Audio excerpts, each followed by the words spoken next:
குஜராத் மாநிலம் அகமதாபாத்தில் இன்று பகல் 1:43 மணிக்கு நேரிட்ட விமான விபத்தில் ஒருவர் மட்டும் உயிர் பிழைத்திருப்பதாக அகமதாபாத் காவல் ஆணையர் மாலிக் தெரிவித்துள்ளார். ஏர் இந்தியா 171 விமானம் விபத்துக்குள்ளாகி அதிலிருந்த 242 பேரும் பலியாகி இருக்கலாம் என்று அஞ்சப்பட்ட நிலையில் இதுவரை 204 உடல்கள் மீட்கப்பட்டதாக தகவல் வெளியாகியுள்ளது.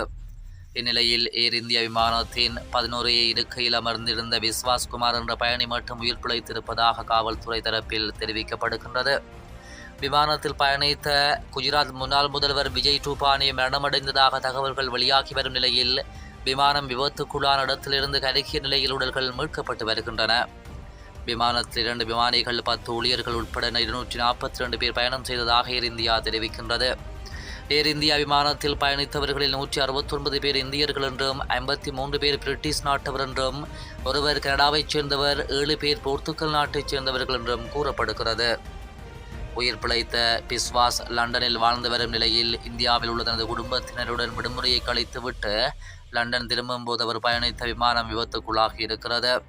பிஸ்வாஸ் குமார் பிரிட்டன் குடியுரிமை பெற்றவர் என்பதும் அவரது குடும்பத்தினர் இந்தியாவில் வாழ்ந்து வருவதாகவும் கூறப்படுகிறது. பிஸ்வாஸ் குமார் கண் மற்றும் மார்பு கால்களில் காயங்களுடன் மருத்துவமனையில் அனுமதிக்கப்பட்டுள்ளதாகவும் கூறப்படுகிறது.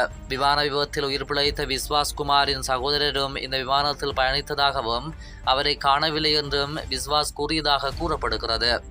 இவர் 20 ஆண்டுகளாக மனைவி மற்றும் பிள்ளைகளுடன் பிரிட்டனில் வாழ்ந்து வருவதாகவும் கூறியிருப்பதாக தகவல் வெளியாகியுள்ளது. இந்த தகவல் உறுதி செய்யப்படவில்லை.